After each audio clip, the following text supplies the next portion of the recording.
14h30, 15h30, l'heure du crime sur RTL. Jean-Alphonse Richard. Cet homme dit « je suis innocent ». Il demande à être entendu et on nous dit qu'il ne sera entendu au mois d'octobre. Il est prêt à s'expliquer. C'est un dossier qui est vide. Nous n'allons pas rester les bras ballants en attendant que le temps passe. Bonjour, bientôt 8 mois que Delphine Jubilard a disparu. La jeune infirmière du Tarn s'est volatilisée dans la nuit du 15 au 16 décembre 2020. Depuis, aucune preuve de vie ni de mort. La mise en examen de son mari, Cédric Jubilard, le 18 juin 2021, assortie de son placement en détention, aurait dû répondre à ces interrogations, aurait dû symboliser le dénouement de cette histoire. Eh bien, il n'en a rien été. Tout au contraire, la mise en cause du mari n'a fait qu'assombrir davantage le dossier. Les doutes se sont renforcés au détriment des rares certitudes. Dans cette enquête, on cherche toujours, sans jusque-là l'avoir trouvé, l'élément capital qui permettra de confondre le coupable.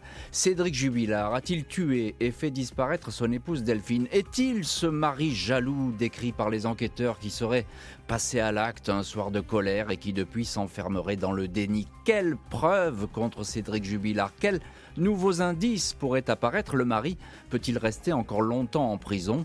Avec nos invités, nous allons aborder toutes ces questions dans cette affaire qui est loin d'être terminée et où, depuis le début, les coups de théâtre sont la règle. Cédric Jubilard, meurtrier ou suspect idéal ? A-t-il tué Delphine ? C'est l'enquête aujourd'hui de l'heure du crime. Je vous retrouve dans un instant sur RTL. 14h30, 15h30, l'heure du crime sur RTL. Dans l'heure du crime aujourd'hui, le dossier Cédric Jubilard, meurtrier ou suspect idéal ? Été 2021, 6 mois après la disparition de son épouse Delphine, cet homme est rattrapé par la justice.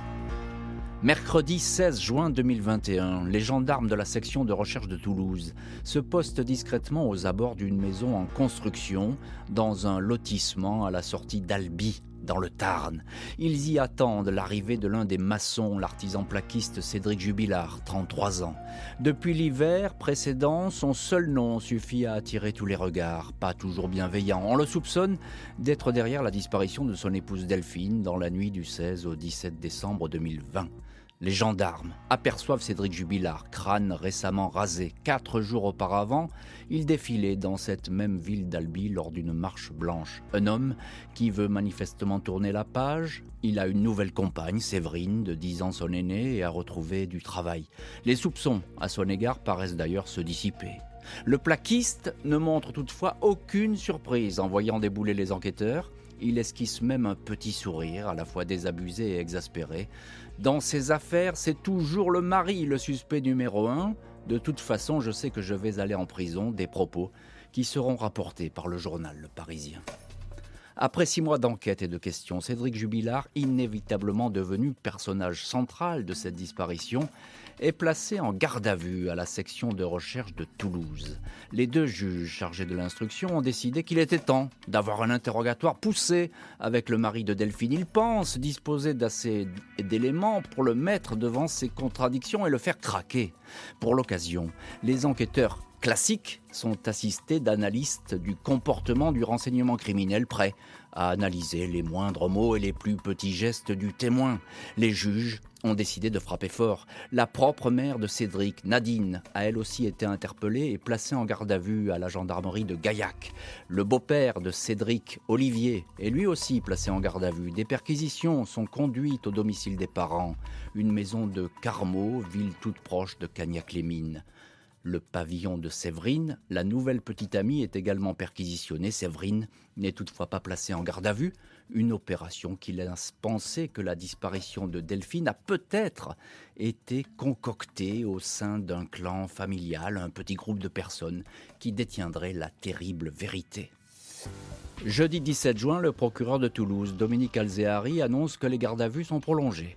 Les enquêteurs laissent entendre que le comportement récent de Cédric Jubilard les a intrigués. Il n'aurait eu de cesse d'orienter les soupçons vers un autre homme, un père de famille habitant près de Cagnac-les-Mines et qui se serait montré insistant auprès de Delphine, la draguant lourdement et même avec agressivité. Les gendarmes vérifient cette piste et entendent cet homme. Celui-ci dément farouchement toute approche de Delphine.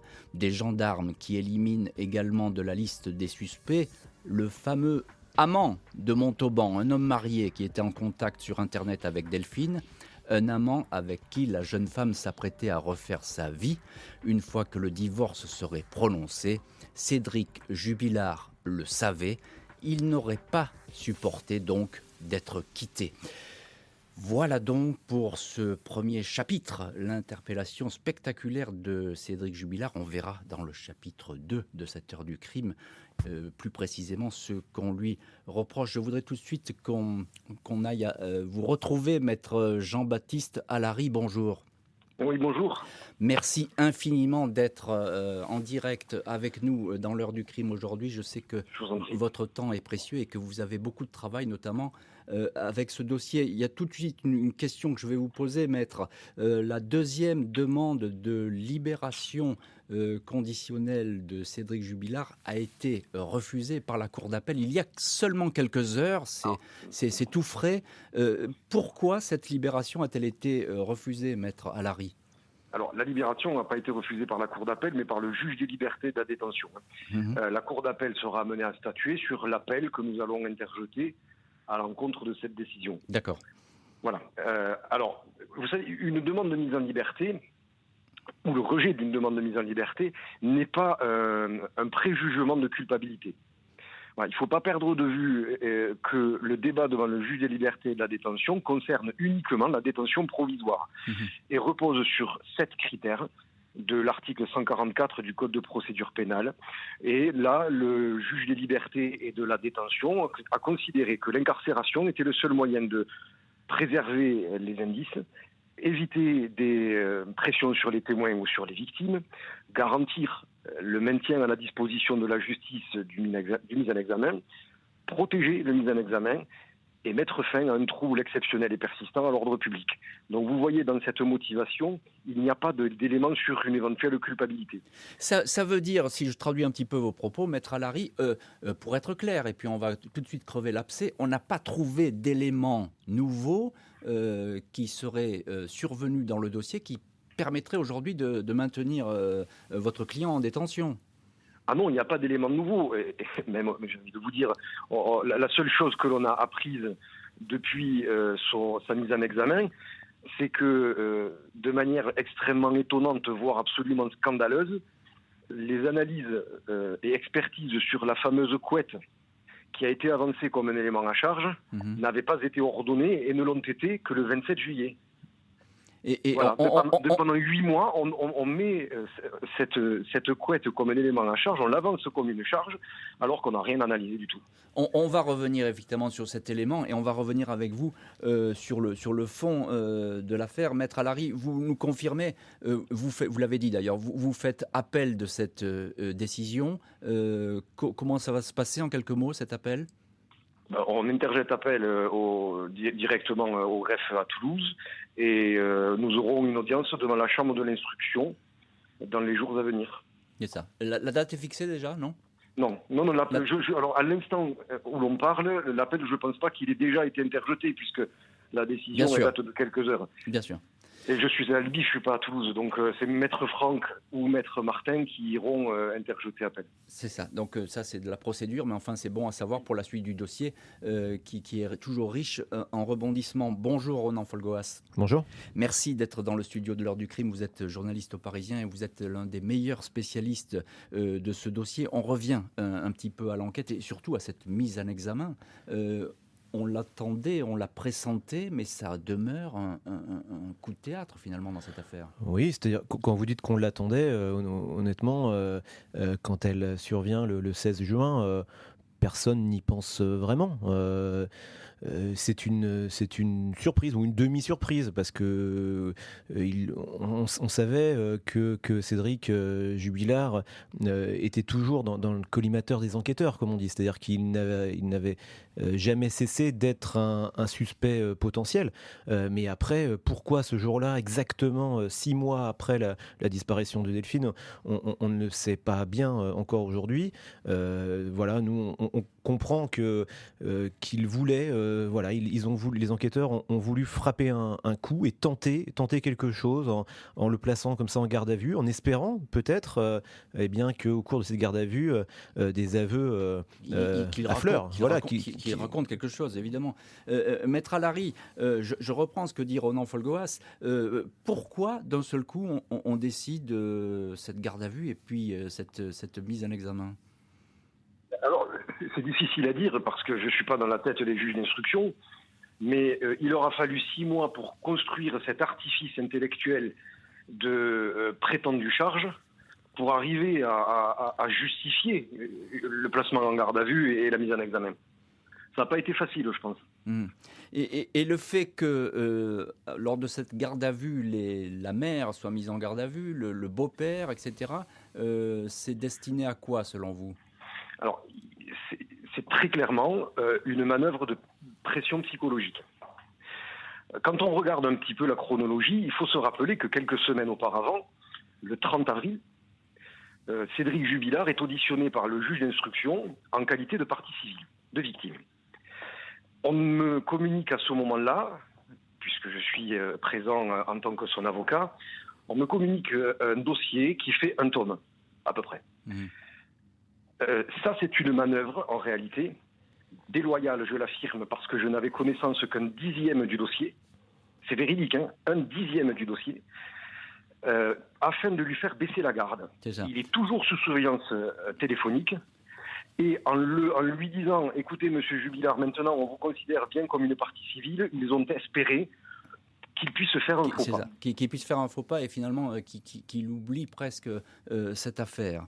Au cours de sa garde à vue, Cédric Jubilard conteste toute implication dans la disparition de son épouse. Il ne va pas pourtant ressortir libre de cette garde à vue. Il va prendre le chemin de la prison. Après 48 heures de garde à vue, vendredi 18 juin 2021, Cédric Jubilard est présenté au juge d'instruction de Toulouse. Sa mère Nadine et son beau-père Olivier ont été libérés sans qu'aucune charge ne soit retenue contre eux. Cédric Jubilard est mis en examen pour homicide aggravé sur conjoint et placé en détention. Tout au long de ses interrogatoires, il n'a cessé de contester son implication. À aucun moment, il n'a laissé entendre qu'il était responsable de la disparition de Delphine. Un crime où il n'y a pas de corps, pas d'aveu, mais dont le suspect principal est clairement identifié. Le procureur de Toulouse, Dominique Alzehari, évoque des indices suffisants. Il souligne les déclarations contradictoires et mensongères de l'intéressé. Il est ainsi avancé que Cédric Jubilard a toujours parlé d'une séparation non conflictuelle avec son épouse, alors que des témoignages décrivent de fréquentes disputes au sein du couple. Il pouvait se montrer brutal, grossier, agressif, indique le procureur. En garde à vue, Cédric Jubilard a admis qu'il y avait eu des accrochages entre lui et son épouse, mais que ceux-ci n'ont jamais entraîné des violences. Il dément une récente dispute. L'artisan plaquiste aurait également dit qu'il ignorait la liaison extra-conjugale de Delphine alors qu'il en aurait été parfaitement informé. « Je n'ai pas de preuves. Elle téléphone en cachette, elle a changé ses codes, donc on peut supposer qu'elle me cache des choses », explique-t-il en garde à vue. La mise en examen de Cédric Jubilard s'appuie sur ses mensonges, mais aussi, selon le procureur, sur des indices. Il y a tout d'abord la machine à laver. Cédric Jubilard a signalé la disparition de son épouse à 4h10 du matin, le 16 décembre 2020. 3 gendarmes de la brigade de Val-d'Eriès, localité proche de Cagnac-les-Mines, sont arrivés à la maison du couple, 19 rue Yves-Montand, à 4h50. Le mari, vêtu d'un pyjama, était alors en train de lancer une machine à laver dans laquelle se trouvent quelques chaussettes, mais surtout la couette du canapé sur lequel dormait Delphine. Le couple, en instance de divorce, faisait chambre à part depuis des semaines. Les gendarmes, affairés à recueillir le premier témoignage du mari, n'ont alors pas porté attention à la machine à laver. Ils ne s'intéresseront à ce détail que dans les jours suivants. La fameuse couette lavée et séchée sera alors placée sous scellé. Interrogé sur ce point, Cédric Jubilard indique avoir spontanément ramassé la couette pour la nettoyer, car un des chiens du couple avait uriné dessus. Les juges considèrent cette attitude hautement suspecte, une machine à laver en pleine nuit, alors que Delphine a disparu. L'accusation avance encore d'autres anomalies. La voiture de Delphine Jubilard, une Peugeot 207 grise, a été retrouvée garée dans le mauvais sens selon un témoin. Pour les enquêteurs, il y a de fortes probabilités que le véhicule ait été déplacé. A-t-il été utilisé par Cédric Jubilard pour transporter en pleine nuit le corps de son épouse et s'en débarrasser dans un coin tranquille que lui seul connaît? Les gendarmes n'excluent pas cette piste. Ils notent aussi de la condensation dans l'habitacle de la Peugeot, preuve, selon un expert, de la présence prolongée et récente d'une présence humaine à bord. Alors, Cédric Jubilard est donc mis en examen et écroué. On va avancer dans cette heure du crime sur les autres charges ou indices qui peuvent être retenus contre lui, et notamment le timing de la nuit de la disparition. Ronan Folgoas, journaliste au Parisien, qui suivait parfaitement ce dossier et depuis le début. Comment est-il, Cédric Jubilard, en garde à vue? Comment ça se passe? Parce qu'il est bombardé de questions, je suppose. Alors, je n'y étais pas, je le précise, oui. mais d'après ce que l'on a compris, d'après ce que l'on a pu nous rapporter, si vous voulez, il est resté constant dans ses dénégations. Il a fourni des explications qui ont pu paraître aux yeux des enquêteurs parfois évolutives, parfois contradictoire sur des détails, mais sur l'essentiel, il avait globalement réponse à tout, ou presque. Il a par exemple été interrogé sur son téléphone qui était éteint, semble-t-il, au cours de cette nuit, entre 22h, alors je n'ai plus exactement les horaires en tête, mais c'est 22h08 jusqu'à 3h54. Un élément qui intéresse les enquêteurs parce que ce n'est pas du tout dans ses habitudes.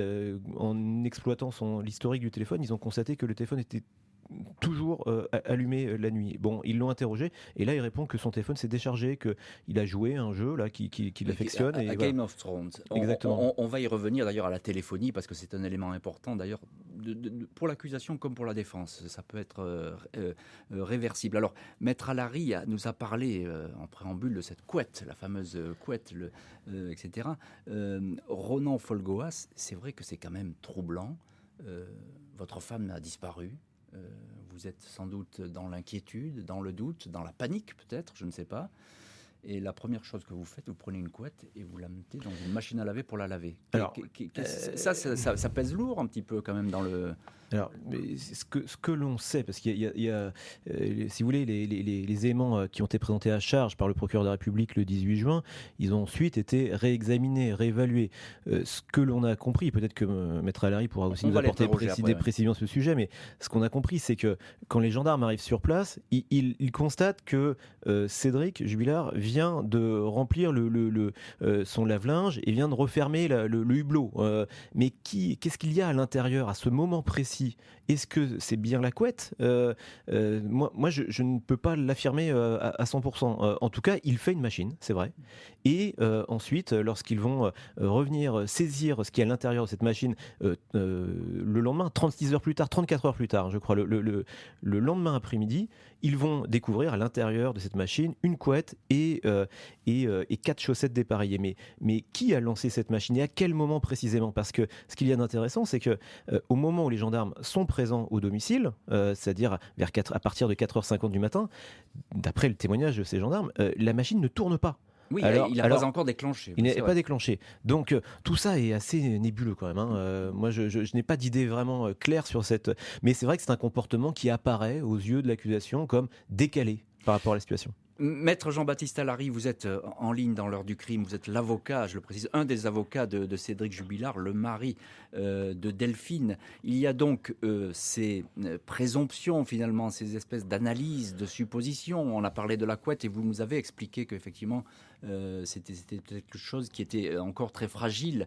Il y a le procureur de Toulouse aussi qui va très longuement s'expliquer après la mise en examen, une conférence de presse. Et là, il raconte, il dit, Cédric Jubilard, c'est un menteur. Il a menti sur sa vie conjugale. Il se disputait, il a dit le contraire. Il ne savait pas que sa femme avait un amant, mais il le savait très bien, etc., etc. C'est un menteur, votre client, Cédric Jubilard ? Non, absolument pas. Alors, sur la couette, on va achever définitivement, si vous voulez bien, ce débat qui n'en est pas un. Nous avons expliqué un certain nombre de choses à la chambre de l'instruction. Et dans son arrêt, la Chambre de l'instruction a écrit noir sur blanc que la couette n'était pas présente dans le tambour du lave-linge ce matin-là. D'accord, donc Car ça, les gendarmes constatent la présence de linge, et lorsqu'ils reviennent à 11h du matin, ils dressent un procès-verbal de constatation au terme duquel il est clairement inscrit la chose suivante: hormis la couette qui était sur le canapé et qui est maintenant dans le lave-linge, rien n'a changé dans cette maison depuis notre première venue. Ah, donc ça c'est très important, parce que là vous nous apprenez, Bien sûr, c'est fondamental. oui, mais vous nous apprenez en progrès, vous nous apprenez un détail qui est capital, parce que cette couette, elle semblait peser très lourd dans les explications du procureur. On en faisait un élément presque central, donc effectivement il a tendance un petit peu à s'évaporer, si je puis dire, cet élément aujourd'hui. Hein. Il s'évapore lourdement puisque la Chambre de l'instruction l'a exclu. Alors, un mot, maître Allary, sur l'attitude de votre client en garde à vue, ces fameux mensonges. Il dit je me dispute pas avec ma femme, il y a plein de témoins qui disent c'est faux.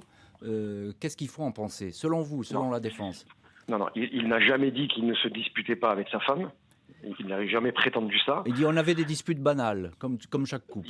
Il y avait des disputes, c'est vrai. Il a reconnu au cours de la garde à vue que certaines disputes étaient, un peu en haut en couleur verbalement, mais jamais physiques, ce qui est d'ailleurs confirmé par leur fils. Et à partir, c'est très facile de dire à quelqu'un que c'est un menteur. Il suffit de poser 10 fois une question. S'il y a une réponse qui varie légèrement, eh bien vous êtes un menteur. L'existence ou pas, ou du moins le fait de savoir si Cédric Jubilard avait connaissance de l'existence d'un amant, il a toujours été constant. Alors on nous dit qu'il varie, mais c'est faux. Il a toujours dit « j'avais des doutes, mais pas de preuves ». Et ça, c'est constant. C'est d'ailleurs la raison pour laquelle il avait fait ses recherches, il avait essayé de la géolocaliser. Non, mais s'il était certain qu'elle avait un amant, il n'avait pas besoin de la géolocaliser. Hein. Oui, donc ça, vous pensez que c'est aussi un élément qui s'effrite, si je puis dire, dans ce dossier. En 2 mots, vraiment en 2 mots, parce que là, on va devoir passer au chapitre suivant, mais en 2 mots, la voiture déplacée, la buée dans la voiture. Alors la voiture, la buée dans la voiture, déjà les gendarmes primo-intervenants ne la constatent pas. Ensuite, on se rend compte que la vitre avant conducteur n'est pas fermée correctement, elle est entrouverte. On sait que ce jour-là, il fait 3 degrés avec un taux d'humidité de 97%. Je vous propose de faire le test avec votre voiture cet hiver et vous me direz après s'il n'y a pas de la buée dans votre voiture. Cédric Jubilard va être rapidement réentendu par les juges, mais ne va pas varier de version. En l'état, il demeure le suspect numéro 1. Le parquet de Toulouse assure que les expertises techniques et scientifiques sont loin d'être terminées et se poursuivent. 1 semaine après avoir été placé en garde à vue, Cédric Jubilard est à nouveau entendu. Devant les juges, il indique que Delphine aurait pété les plombs. Il pensait que celle-ci était partie sur un coup de tête et qu'elle reviendrait rapidement à la maison. Selon le Parisien, le mari aurait encore affirmé que Delphine avait l'habitude de sortir seule le soir autour de minuit pour aller promener ses chiens. Indication qui fait tiquer les enquêteurs. Ils font état de témoignages contraires, selon lesquels l'épouse ne sortait pas le soir et ne promenait pas ses chiens à une heure tardive.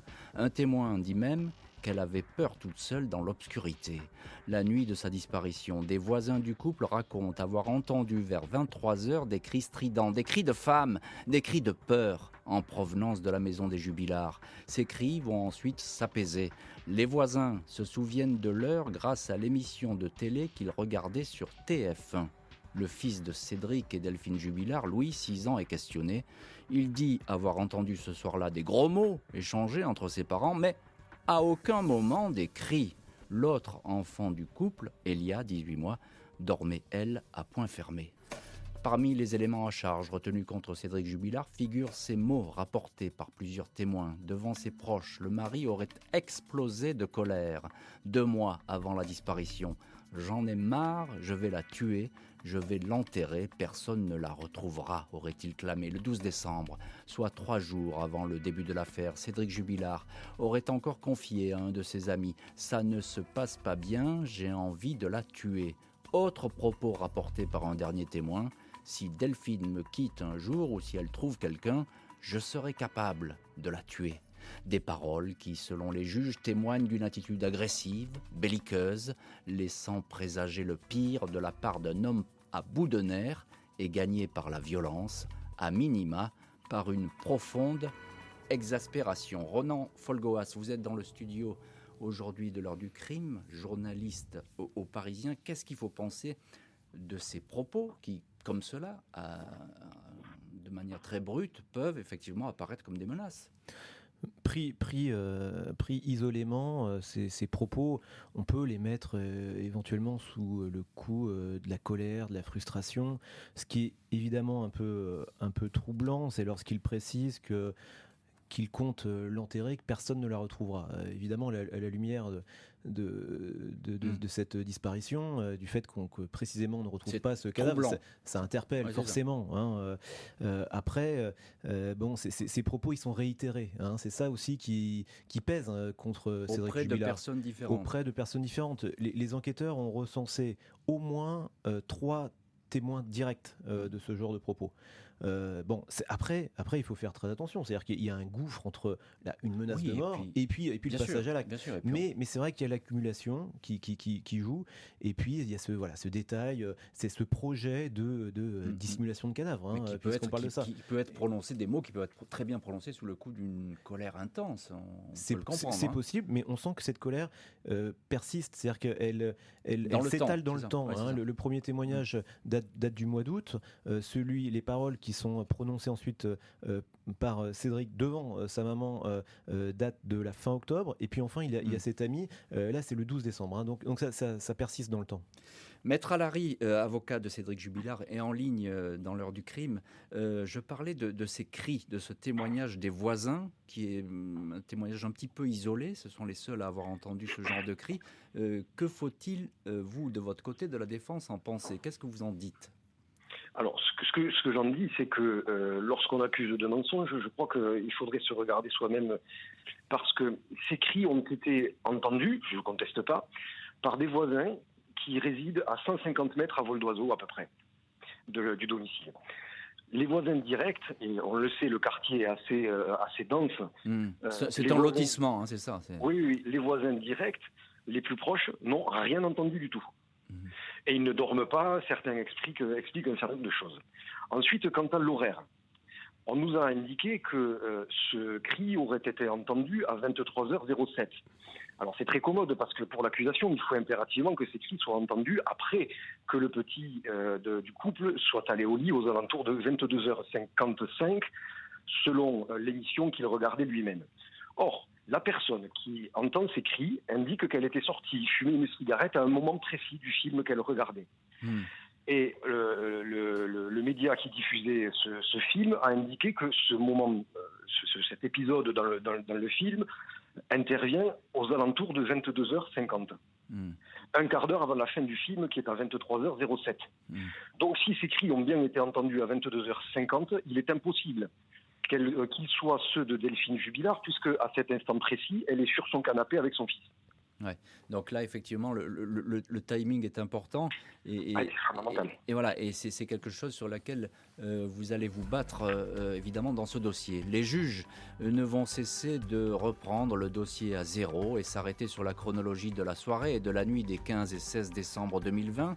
Mais Cédric Jubilard a-t-il eu le temps de tuer Delphine et de la cacher en quelques heures à un endroit où personne ne va pouvoir la retrouver ? Malgré plus de 6 mois d'enquête, impossible de connaître avec précision le parcours et l'emploi du temps de Delphine Jubilard dans la nuit des 15 et 16 décembre.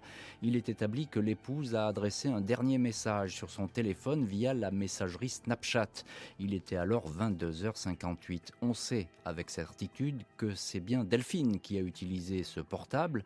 Elle a échangé des SMS avec son amant, un homme installé à Montauban. Auparavant, elle avait donné le bain à ses enfants. Cédric Jubilard affirme s'être couché vers 23h, laissant Delphine sur le canapé devant la télé. Après ce dernier message, l'épouse ne semble plus avoir utilisé son téléphone. Celui-ci a tout de même borné à une antenne relais proche de Cagnac-les-Mines, laissant penser que la propriétaire, pouvait être sortie ou en route. Le compte Snapchat de l'appareil a curieusement été réactivé à minuit 11, puis la caméra activée à 1h33, puis plus rien ensuite. À 7h48, mercredi matin, l'appareil est passé en mode messagerie. Cédric Jubilard a lui éteint son portable de 22h08 jusqu'à 3h53, heure à laquelle il aurait été réveillé par les pleurs de la petite Elia et aurait constaté la disparition de Delphine. Pourquoi avoir coupé son portable? Le mari répond que celui-ci s'était déchargé après une longue partie de Game of Thrones. Après avoir signalé l'absence de son épouse, le mari va passer 180 appels jusqu'au lendemain, 17 décembre. Il n'y aura ensuite plus aucun appel à destination de Delphine, dont le téléphone n'a jamais pu être localisé ni retrouvé. La mère de Cédric Jubilard, Nadine, appelée dans la maison après la disparition, avait décrit son fils comme un gros consommateur de cannabis. À propos de l'absence de sa belle-fille, elle se disait mitigée. Si elle a voulu lui donner une leçon, elle a bien joué. Mais si ce n'est pas ça, j'espère juste que mon fils ne lui a rien fait. Maître Jean-Baptiste Allary, vous êtes en ligne avec nous dans l'heure du crime. Je voudrais qu'on parle un petit peu de téléphonie dans ce dossier, et notamment du téléphone portable de Delphine Jubilard qui va, je l'ai dit, mystérieusement un petit peu se rallumer après avoir été utilisé en pleine nuit. Alors là, sur ce point, la téléphonie, ça relève de l'interprétation. C'est très difficile d'expliquer pourquoi le téléphone a pu être de nouveau actif pendant la nuit, ce d'autant que, on le sait, sachant que son mari avait essayé de la géolocaliser, elle était méfiante et elle avait modifié ce code d'accès, de sorte que Cédric Jubilard ne peut pas accéder à ce téléphone. Donc c'est vrai que ces activations, la caméra, le WhatsApp ou que sais-je, c'est troublant, mais on n'a pas d'explication très claire. On est d'accord, Maître Allary, le dernier point de bornage, c'est le fameux panneau stop à Cagnac-les-Mines, là, sur la route, c'est ça? Alors non, ça c'est le point de la brigade cynophile, donc les chiens de la gendarmerie, perdent la trace. D'accord. Mais le bornage, c'est une zone, une borne téléphonique pendant la nuit doit couvrir une zone de 3 km de rayon. On ne peut pas localiser avec précision un téléphone uniquement sur la base du bornage. Ça requiert une véritable géolocalisation, mais qui ne peut pas être réalisée puisque le téléphone est éteint. Les horaires, encore un petit point, Maître Allary, tout ça est un petit peu technique, mais c'est très important parce que ça peut décider de la suite du dossier aussi. Le coup de fil, enfin le message envoyé par Delphine à son amant, on est sûr de l'horaire ou bien c'est un horaire de départ du message ou d'arrivée du message? Alors là, on ne sait pas le départ arrivé, on sait que c'est à 23h50, 22h50, quelque chose comme ça. 22h58, voilà. Oui, voilà, c'est ça. Ronan Folgoas, qu'est-ce qu'il faut penser de ces données techniques? C'est vrai qu'on s'y perd un peu, mais elles peuvent être importantes pour savoir où est passée Delphine. Comment... Oui, alors malheureusement, la téléphonie ne nous apprend pas grand-chose. C'est-à-dire qu'effectivement, le bornage, on sait que oui, ce téléphone n'a jamais cessé de borner en dehors de la zone couverte par le relais le plus proche de Cagnac. Donc, ça veut dire que ce téléphone, sous réserve qu'il soit resté au contact de Delphine Jubilard, ce téléphone ne s'est pas déplacé à quelques dizaines de kilomètres ou je ne sais où. Delphine Jubilard n'est pas allée avec son téléphone en direction de l'Espagne. Enfin voilà, ça on peut le dire. Mais Delphine Jubilard a aussi pu, c'est une pure hypothèse, se séparer de son téléphone ou être privé de son téléphone. Voilà, c'est ça que la téléphonie nous dit, c'est tout. Après, pour le reste, il y a cette activation, nocturne là, donc au-delà de minuit. C'est très bizarre ce truc-là. C'est très bizarre, mais ça ne constitue pas une preuve de vie de Delphine Jubilard. C'est-à-dire que ce téléphone a pu être manipulé par une autre personne, que ce soit Cédric Jubilard ou quelqu'un d'autre d'ailleurs. Parce que à 1h30 du matin, ce n'est pas le compte WhatsApp qui est activé, c'est la lampe du téléphone, la lumière. De la caméra, c'est ça ? Oui, alors c'est ça, la caméra, mais avec une lumière qui s'active, semble-t-il. Et ça, on a appris que sur ce modèle-là de téléphone, c'est un modèle Huawei. Bon, il n'est pas nécessaire d'avoir le code pour pouvoir justement activer cette caméra. Donc partant de là, n'importe qui pourrait l'avoir activée. Indice, présomption, sensation, la défense de Cédric Jubilard ne va cesser de batailler autour d'un dossier qu'elle estime désespérément vide. Aucune trace de Delphine, Cédric Jubilard, lui, ne va cesser de demander sa libération. Cédric Jubilard est incarcéré à la maison d'arrêt de Seyss, près de Toulouse, en Haute-Garonne. Le mari de Delphine y est ici à l'isolement, ne recevant que la visite de ses avocats, disposant de la télé et pouvant recevoir et écrire des lettres. Au mois de juillet, le suspect numéro 1 écrivait ainsi dans l'un de ses courriers révélés par BFM Télé « Je ne comprends pas qu'ils continuent à chercher sur moi, ils ne comprennent pas que je n'ai rien fait, que je suis innocent. » À propos de sa vie carcérale, le détenu raconte « J'ai une promenade le matin où j'en profite pour faire des footings et l'après-midi je vais à la salle de musculation, ça me permet de garder la forme car en cellule, on ne bouge pas. » La défense du détenu a rapidement demandé sa libération, mais sans l'obtenir jusqu'ici. Le 25 août 2021, celle-ci avait été refusée par la Chambre de l'instruction. Le 2 septembre 2021, celle-ci est à nouveau refusée. Les trois avocats de Cédric Jubilard, maître Jean-Baptiste Allary, Alexandre Martin et Emmanuel Franck, continuent à souligner les incohérences du dossier. Maître Franck indique que c'est justement parce qu'il n'y a pas d'éléments nouveaux, que le temps passe et que le dossier reste vide, que la sortie de prison de Cédric Jubilard s'impose comme une évidence. Cédric Jubilard a demandé la fin des mesures d'isolement. Il n'a a priori pas de rendez-vous immédiat avec les juges d'instruction. La prochaine audition serait prévue au mois d'octobre 2021. Maître Jean-Baptiste Allary, vous allez nous éclairer aujourd'hui sur ce que devient votre client Cédric Jubilard. Vous confirmez ce rendez-vous relativement lointain avec les juges d'instruction au mois d'octobre ? Oui, je confirme, probablement mi-octobre. Ce qui est relativement surprenant, puisqu'il est mis en examen depuis le mois de juin et on attend 4 mois pour recueillir ses déclarations. C'est invraisemblable.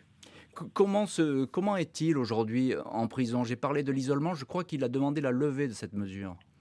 Alors, l'isolement, il faut quand même comprendre qu'on voit personne à part le surveillant pénitentiaire. Et ses avocats. Et les avocats, mais bon, on ne peut pas le voir tous les jours, malheureusement. Donc c'est une mesure qui, selon la Cour européenne des droits de l'homme, doit être limitée dans le temps et surtout encadrée. Il faut une raison pour maintenir quelqu'un dans cet état d'isolement, parce qu'il faut comprendre que psychologiquement, pour tout un chacun, c'est évidemment facile de le comprendre, c'est dur. Donc oui, lever l'isolement, c'est une bonne chose, c'est une bonne des choses, mais c'est surtout lever l'incarcération qui serait plus juste. Il a quelle morale, j'ose vous demander, comment est-il aujourd'hui ? Il est combatif et autant que l'on le peut, on essaie de le maintenir dans cette combativité-là. Après, c'est l'état d'esprit de quelqu'un qui est accusé et qui nie les faits qu'on lui reproche et qui est incarcéré dans des conditions difficiles. Voilà, c'est forcément un moment où on est fragilisé psychologiquement. Ronan Folgoas, journaliste au Parisien, aujourd'hui notre invité dans le studio de l'heure du crime. On a le sentiment que si l'intéressé, Cédric Jubilard, sort de prison, finalement c'est tout le dossier qui va se fissurer, qui va devenir très fragile à ce moment-là. Ce serait l'inverse, c'est-à-dire que si le dossier s'avère fragile, alors il sera libéré. Je veux dire, ça va pas, c'est pas sa libération qui en soi. Ce sont des vases communicants. Oui, ouais. Voilà, je veux dire, bon, mais on n'en est pas encore là. Enfin, c'est-à-dire qu'il. Le dossier est assez exceptionnel. Enfin, je veux dire, on parle là d'une affaire criminelle où les éléments matériels les indices matériels sont relativement fragiles. Ce qui quasiment inexistant. Ce qui étaye l'accusation, c'est plutôt le comportement, l'attitude dans les jours, les semaines, les mois qui précèdent et dans les mois qui suivent aussi. C'est-à-dire que son comportement a été jugé peu en adéquation avec la posture de l'homme qui a vu sa femme disparaître comme ça dans la nuit. Voilà. Mais il y a une distance, c'est ça que vous dites. Il y a une distance, il y a un comportement un peu décalé, voire totalement décalé, avec ce qu'on pourrait attendre. Oui, mais ça, c'est un raisonnement, c'est vrai, qui est très contestable. Et je l'entends. Ronan Folgoas, est-ce qu'on peut juger quelqu'un sur son comportement ? Mais bien sûr que c'est ça qui est fragile. C'est ça qui est compliqué. C'est la question. Bien sûr, c'est la singularité de ce dossier. Hein. Vous connaissez parfaitement le dossier, vous connaissez parfaitement ce genre d'enquête. Vous pensez qu'on va trouver la vérité, que ça finira par aboutir, cette affaire ?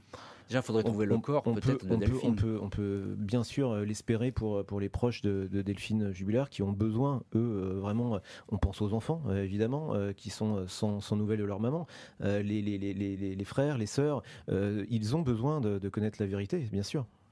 Merci beaucoup Ronan Folgoas et maître Jean-Baptiste Allary d'avoir été les invités de l'heure du crime. Merci à l'équipe de l'émission, Justine Vignot, Marie Bossard à la préparation et Boris Pirdu à la réalisation. L'heure du crime, présentée par Jean-Alphonse Richard sur RTL.